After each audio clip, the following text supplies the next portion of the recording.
नहमदुहु व नुसल्ली अला रसूलिहिल करीम अम्मा बाद फ़अऊज़ु बिल्लाहि मिनश शैतानिर रजीम बिस्मिल्लाहिर रहमानिर रहीम। तमाम तारीफ़ें उस खालिके कायनात और मालिके कायनात के लिए जिसने ये जहां बनाया। मुअज़्ज़ज़ सामईन, अस्सलामु अलैकुम व रहमतुल्लाहि व बरकातुहू। मेरा आज का मौजू है अपने अल्लाह के साथ ताल्लुक, कि मेरे अल्लाह के साथ मेरा ताल्लुक कैसा है। मेरे अल्लाह ने फरमाया कि जब कोई बंदा मेरी तरफ आता है, मेरी तरफ माइल होता है, तो दुनिया उसकी तरफ माइल होती है।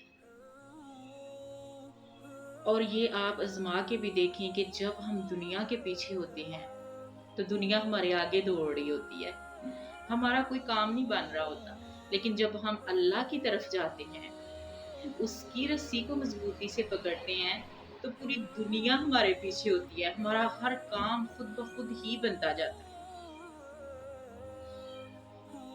मौलाना रूमी रहमतुल्लाह अलैह के वालिद बहुत पाया के बुजुर्ग थे और उनकी महफिल में वक़्त के बादशाह तक आया करते थे। मौलाना रूमी के वालिद जो हैं, उनकी महफिल सजी हुई है और वक़्त का बादशाह भी गया है, तशरीफ लेके गया है। जाहिर है वो बुजुर्ग थे, अल्लाह वाले थे, उनकी महफिल में जाने को लोग बड़ी खुशकिस्मती समझते थे कि हम भी वहां जाएं। जाहिर है आप इल्म वालों के पास, दीन वालों के पास बैठेंगे तो कोई अच्छी बात ही सीखेंगे। तो बादशाह भी गया। जब बादशाह गया तो बादशाह क्या देखता है कि उसके वजीर मशीर सारे जो है वहां मौजूद हैं। तो बादशाह हैरान हो गया कि ये जो मेरे वजीर मशीर हैं, ये तो जब काम होता है वो मेरे आते हैं दरबार में, तो ये इधर सारे मौजूद हैं। फिर एक तरफ देखता है उलमाए कराम, फिर दूसरी तरफ देखता है तो ताजर बरादरी सारी बैठी हुई है। फिर एक तरफ नजर दौड़ाता है तो वो कारोबारी तबका है, सारे अमीर तरीन जो लोग हैं वो उधर बैठे हुए हैं सारे। पहले तो वो थोड़ा खुश भी हुआ, परेशान भी हुआ। उसके बाद उसके दिल में एक अजीब सी जलन और हसद पैदा हो। बादशाह ये मंजर देख के थोड़ा उसने अजीब सा फील किया। उसके बाद उसके दिल में हसद हो गया, एक हसद हो गया कि मैं वक़्त का बादशाह हूँ, तो मेरे दरबार में मेरी जो मजलिस होती है मेरे दरबार की, तो तब तो इतना रश नहीं होता। ये लोग इधर, ये लोग आए हुए हैं बिल्कुल, तो मेरे पास तो कोई ऐसे बिला गरज के, बिला काम के कोई भी नहीं आता। तो उसके दिल में अजीब सा हसद पैदा हुआ। वो गया उठ के, तो जाके उसने कहा है, कहता है कि मेरे पास अब मैं क्या करूं। वो सोच में पड़ गया कि अब मैं क्या करूं, इसका क्या हाल निकाल, कि ये बात तो नाकाबिले बर्दाश्त है, कि अब क्या किया जाए। उसने ऐसे किया कि अपने एक बंदे के हाथ अपने खजाने की चाबियां, जो मौलाना रूमी रहमतुल्लाह अलैह के वालिद साहब हैं, उन्हें भेज दी और ये कह के भेजा कि ये खजाने की चाबियां आप ले लें, मेरे पास इसके अलावा कुछ नहीं बचा। जैसे उसके कहने का मतलब था, मेरे जो वजीर मशीर हैं, मेरे सारे जो वर्कर हैं, वो तो आपके पास आ गए हैं, वो तो आपके पास बैठना पसंद करते हैं, आपकी मजलिसों में आते हैं, तो मेरे लिए मेरे पास और कुछ नहीं बचा। ये मेरे पास ये एक खजाने की चाबियां बची हैं, ये आप रख लें। अब वो बुजुर्ग थे, वो समझ गए। उन्होंने कहा कि आज तो बुध का दिन है, तो मैं ये चाबियां नहीं ले सकता, कल जुमेरात है और परसों जुमे की नमाज पढ़ के मैं ये फैसला करूंगा, तो आपको बताऊंगा। वो वापस चला गया चाबियां लेके। ऐसे ही ये बात चल निकली, चलते चलते ये पूरे इलाके में बात फैल गई कि बादशाह ने मौलाना रूमी रहमतुल्लाह अलैह के वालिद साहब को चाबियां दी हैं खजाने की, और आपने मना कर दिया है और आपने कहा है कि जुमे के बाद मैं ये फैसला करूंगा।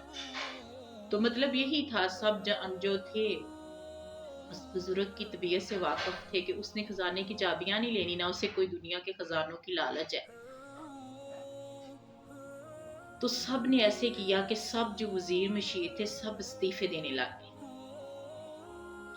اب بادشاہ اس کیفیت سے بہت پریشان ہوا۔ بادشاہ نے سوچا کہ ایسے تو جو میرا دربار ہے خالی ہو جائے گا اور میں بالکل اکیلا رہ جاؤں گا، اور میرے شہر میرے ملک کی ساری رونقیں ختم ہو جائیں گی، تو میں کیا کروں گا اکیلا رہ کے؟ ایک بندہ کبھی بھی حاکم نہیں بن سکتا جب تک اس کی پوری ایک ٹیم ہوتی ہے جو اس کے نیچے کام کر رہی ہوتی ہے۔ جب تک وہ ہی نہیں ہوں گے، جیسے آج کل ڈرایا دھمکایا جا رہا ہے کہ ہم استعفے دے دیں گے یا ہم ایسے کر دیں، تب سچے لوگ تھے، وہ سچی باتوں کے لیے اپنے جو ہوتے تھے اپنے عہدوں کو وہ آزمایا کرتے تھے، وہ ان سے بات اپنی منوایا کرتے تھے۔ آج کے دور کی بات نہیں ہے کہ آج ہم دھمکیاں بھی دیتے ہیں لیکن وہ کام کر بھی نہیں رہے ہوتے، صرف اپنے مفاد کے لیے چل رہے ہوتے اور لوگوں کو بیوقوف بنا رہے ہوتے۔ تو جب یہ صورتحال بادشاہ نے سمجھی تو بادشاہ بڑا پریشان ہوا، اور بادشاہ جو ہے وہ مولانا رومی رحمت اللہ علیہ کے والد کے پاس تشریف لایا اور کہتا ہے آ کے کہ جناب مجھ سے غلطی ہو گئی، آپ مجھے معاف کر دیں، آپ مجھے معاف کر دیں اور آپ یہاں سے کہیں نہ جائیں، آپ کے دم سے ساری رونقیں ہیں۔ تو یہ جو چیزیں ہیں یہ ہمارے سمجھنے کے لیے ہیں کہ جب اللہ کی طرف بندہ مائل ہوتا ہے تو کیا وزیر، کیا بادشاہ، کیا دنیا کے حاکم، کیا چیز، اللہ تعالیٰ ہر چیز کو بندے کے تابع کر دیتا ہے۔ خودی کو کر بلند اتنا کہ ہر تقدیر سے پہلے خدا بندے سے خود پوچھے بتا تیری رضا کیا ہے۔ بات تو خود ہی کی ہے نا، ہم کسی کو نہیں بدل سکتے لیکن ہم خود کو تو بدل سکتے ہیں۔ ہم کسی کو نہیں کہہ سکتے وہ ہمارے لیے بدلے، وہ نہیں بدلے گا، وہ جیسا ہے وہ ویسا ہی رہے گا۔